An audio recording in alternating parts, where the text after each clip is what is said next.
تو آج ہم جانیں گے نماز کے باہر کی شرطیں اور نماز کے اندر کے فرائض۔ تو آئیے جانیے۔ سب سے پہلا شرطیں سن لیجئے، نماز کی شرط کیا ہے۔ پہلا ہے جسم کا پاک ہونا، ہمارا اچھی طرح سے جسم پاک ہو۔ دوسرا ہے کپڑوں کا بھی پاک ہونا، ہمارے کپڑے اچھی طرح سے پاک ہوں۔ تیسرا ہے آدمی کا سطر ڈھکنا، آدمی کا سطر یہ ہے کہ ناف سے لے کے گھٹنوں سے نیچے تلک آدمی کا سطر ہے۔ چوتھا ہے جگہ کا پاک ہونا، ہماری جگہ بھی پاک ہو۔ پانچواں ہے دل سے نیت کرنا، ہماری نیت ہوئے گی جبھی ہماری نماز بھی ہوگی۔ چھٹا ہے قبلے کی طرف رخ کرنا، ہمارا قبلے کی طرف رخ ہونا شرط میں سے ہے۔ ساتواں ہے وقت کا صحیح ہونا، کہ ہم کون سی وقت کی نماز پڑھ رہے ہیں، وقت صحیح ہے۔ پھر آ جائیے، پھر ہم تقریب تحریمہ کہتے ہیں، ہاتھ اٹھاتے ہیں، یہ نماز کے اندر بھی آتا ہے، نماز کے باہر بھی آتا ہے۔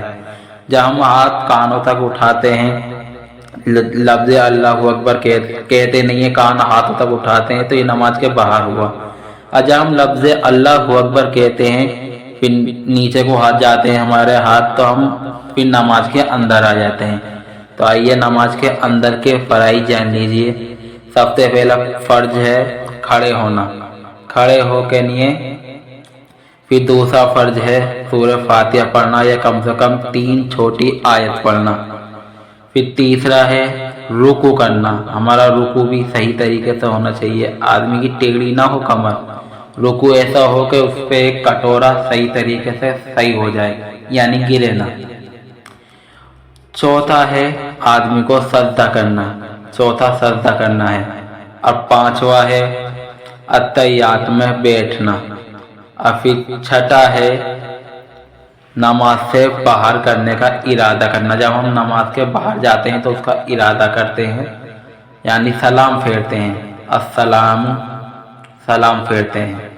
سلام پھیرنے کے بعد آپ کے یہ فرائض اور نماز کی شرطیں مکمل ہو جاتی ہیں۔ نماز کے واجبات جاننے کے لیے چینل کو سبسکرائب کریں۔ جزاک اللہ۔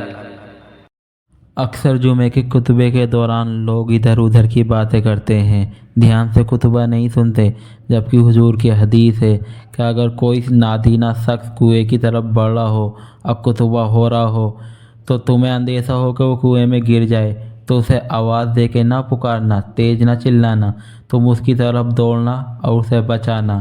حضور نے اتنا مثال کے طور پر فرمایا آپ نے کہ خطبے کا اتنا احترام کریں کہ وہاں آپ بات نہ کریں، مسجد میں دھیان سے خطبہ سنا کریں۔ جزاک اللہ۔